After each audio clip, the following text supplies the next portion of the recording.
Halo teman-teman, kembali lagi dengan Andi di channel King Kos si Raja Kos.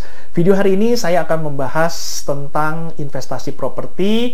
Kita bandingkan dengan investasi cryptocurrency ya. Kita cryptocurrency yang paling terkenal kan sekarang Bitcoin. Jadi kita ngomong Bitcoin lah. Kita nggak usah ngomongin shitcoin atau koin-koin yang ecek-ecek gitu ya.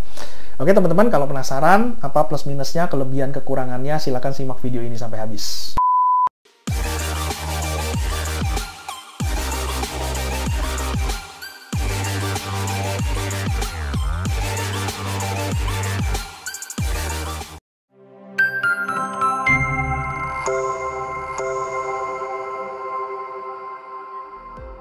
Nah, beberapa hari yang lalu, saya sempat ikut di dalam suatu room di Clubhouse, itu membahas tentang cryptocurrency ya, investasi tentang cryptocurrency.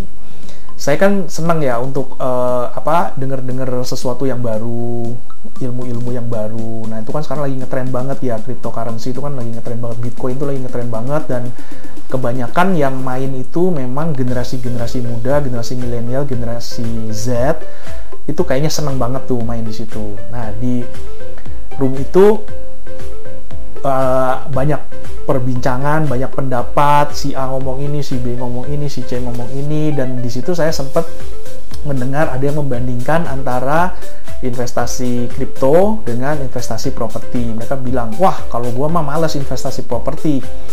Temen gua buktinya dia punya apartemen 3 biji, sekarang harganya mau dijual bukannya naik malah turun. Udah gitu setiap bulan harus bayar biaya tetek bengek macem-macem, disewain gak laku gitu. Mendingan gue kalau punya duit gue masukin semua ke investasi kripto gitu.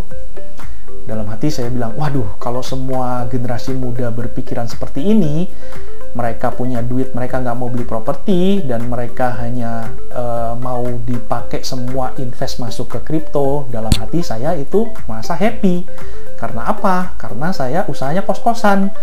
Kos-kosan itu marketnya adalah orang-orang seperti itu tuh, yang dia nggak mau beli properti, dia lebih seneng invest semua duitnya dicemplungin ke investasi kripto, dan dia lebih seneng ngontrak atau ngekos seumur hidupnya. Saya seneng banget itu kalau semua orang pikirannya, generasi muda pikirannya seperti itu ya, karena itu sangat bagus buat bisnis saya gitu.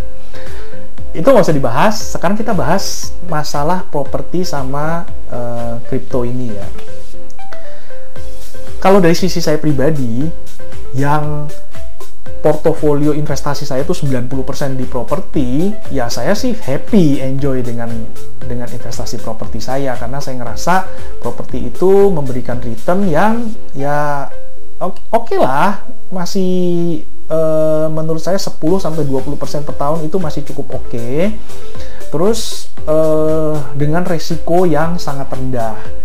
Properti itu tidak akan rugi kalau dia tidak kena bencana alam atau kena gusur ya. Bahkan kena gusur aja sekarang bisa untung gitu, karena kalau kena gusur tol itu ada namanya bukan ganti rugi ya, tapi ganti untung gitu. Nah, selama manusia masih berkembang biak terus, populasi masih bertumbuh terus, dan tidak atau belum ditemukan tempat di planet lain untuk kita bisa tinggal, saya yakin properti itu akan masih resikonya rendah gitu ya. Investasi yang resikonya rendah, karena harganya pasti akan naik terus. Nah, saya bandingin dengan investasi atau trading kripto ya. Saya nggak tahu sebenarnya kripto itu bisa dibilang investasi apa enggak gitu loh. Kalau misalnya, ya mungkin ini pengertian saya aja yang salah ya. Karena ya kalau bisa dibilang investasi, mungkin investasi yang sangat berisiko, karena pergerakan naik turunnya itu benar-benar ekstrim gitu ya. Kadang-kadang waktu itu saya lihat harga Bitcoin 900 juta, tiba-tiba turun jadi 500 juta. Nah itu kalau orang yang jantungnya nggak kuat kan itu udah bisa kena serangan jantung gitu ya. Udah gitu pergerakan naik turunnya itu nggak jelas. Omongan satu orang, satu tokoh seperti Elon Musk itu bisa membuat harga naik banget atau harga hancur banget. Nah itu saya mikir, waduh ini investasinya kok kayak gini, malah kesannya kok kayak lebih arah ke berjudi gitu ya, gambling gitu. Makanya kalau saya mikir, ya mungkin kalau generasi muda seneng yang kayak gitu, karena kan adrenalinnya terpacu gitu ya, masih darah muda gitu. Tapi kalau yang mungkin orang-orang yang generasi Gen X ke bawah, usia udah 40, 50, 60 gitu, mungkin ya jantungnya udah nggak kuat kali ya kalau untuk melihat pergerakan naik turun harga kripto yang luar biasa seperti itu gitu. Nah, cuma gini, kalau dilihat dari tadi pendapat orang yang bilang mendingan nggak usah beli properti, mendingan gua invest kripto, sebenarnya itu bisa dibilang bener kalau contohnya tadi itu apartemen ya. Karena apartemen itu memang termasuk investasi properti yang cukup berisiko. Karena apa? Karena apartemen itu apalagi kalau misalnya salah lokasi, atau yang kedua misalnya dia tidak bisa mendapatkan penyewa.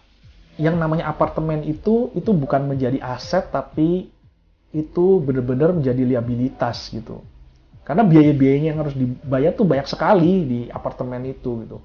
Nah, kalau ada yang ngontrak masih mending, yang bayar biaya-biaya itu adalah yang ngontrak. Tapi kalau yang ngontrak nggak ada, yang bayar kan kita. Jadi boro-boro kita mau dapat duit, kita malah tiap bulan itu kita keluar duit gitu. Dan di masa pandemi ini memang kalau mau jual properti itu susah ya. Ini yang saya selalu bilang, properti itu tidak liquid. Tapi nanti di video saya berikutnya saya akan kasih tahu, properti itu sebenarnya bisa sangat liquid sekali. Nah, penasaran kan? Subscribe dulu ya. Nanti saya akan bikin videonya gimana caranya membuat properti itu bisa sangat liquid gitu.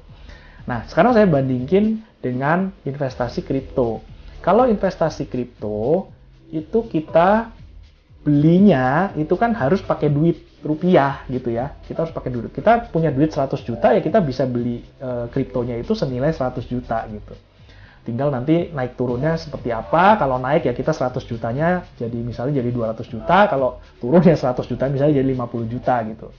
Nah, bedanya dari properti apa? Kalau properti kita dengan duit 100 juta kita bisa menguasai atau membeli properti yang harganya 10 kali lipat di atasnya. Jadi kita bisa membeli properti dengan harga 1 miliar. Nah, kalau 1 miliarnya itu setahun kemudian naik 200 juta jadi 1,2 miliar, berarti kan kita dapat capital gain itu kan 200 juta. Padahal kita modalnya tadi cuma 100 juta. 100 juta kalau jadi 200 juta berarti setahun meskipun propertinya itu naiknya 20%, tapi kita kenaikan keuntungannya ya, jadi dari 100 juta sampai 200 juta kita dapat keuntungan itu 100% gitu, 2 kali lipat gitu. Oke, dipotong bunga bank segala macam kan, kita kan harus kredit itu berarti ya, dipotong bunga bank segala macam ya dapat 50% lah, dapat keuntungannya 1 tahun 50% kan, itu lumayan gitu. Apalagi kalau kita bisa beli propertinya tanpa modal. Nah, teman-teman, jadi kalau melihat bahwa sebenarnya investasi apa sih yang paling bagus? Menurut saya semua investasi itu bagus, yang penting kita bisa mendapatkan profit dari investasi tersebut gitu. Investasi jelek kalau ya kita rugi, kita nggak dapat untung, kita resikonya yang dipertaruhkan tuh terlalu besar gitu. Terus akhirnya duit kita bukannya berkembang malah duitnya habis gitu. Nah, jadi kalau teman-teman bilang investasi kripto yang lebih bagus, ya mungkin teman-teman pas lagi kebetulan lagi untung di situ, jadi bisa ngomong seperti itu. Tapi kalau misalnya teman-teman yang lagi invest kripto boncos terus gitu ya, mungkin dia ngomong invest kripto itu tidak bagus. Jadi kembali lagi itu ke pengalaman orang yang beropini gitu ya. Jadi kita jangan terlalu kita jangan terlalu percayalah sama omongan satu atau dua orang ya. Kita belajar, memang kalau kita mau investasi kita memang benar-benar belajar. Kayak sekarang ini saya juga terus terangnya saya tertarik, saya pengen coba-coba gitu ya untuk invest kripto, tapi saya juga nggak langsung nyemplung, saya harus belajar dulu, saya harus pelajari dulu seluk-beluknya seperti apa, terus saya harus bisa tahu bagaimana cara menganalisa ini koin yang bagus atau jelek. Terus kan ada yang namanya white paper itu ya, kita bisa baca gitu apakah ini prospeknya bagus apa enggak.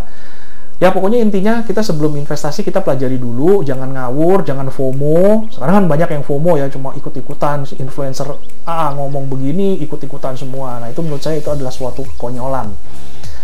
Kita investasi sesuatu yang kita tidak menguasai, kita tidak paham, kita hanya ikut-ikutan aja gitu. Oke teman-teman, mungkin itu dulu aja. Kepanjangan ini ngomong ngalor ngidul, nggak karu-karuan. Jadi investasi apapun terserah teman-teman, bebas. Teman-teman pakai duit kalian itu dengan bijaksana ya, jangan ngasal seperti yang tadi saya bilang, jangan FOMO. Dan semoga, saya berdoa semoga investasi teman-teman semuanya bisa berkembang dan bisa mendapatkan profit yang baik gitu. Oke teman-teman, jangan lupa subscribe sekali lagi, dan terima kasih sudah menonton. Sampai ketemu di video saya yang akan datang. Dadah.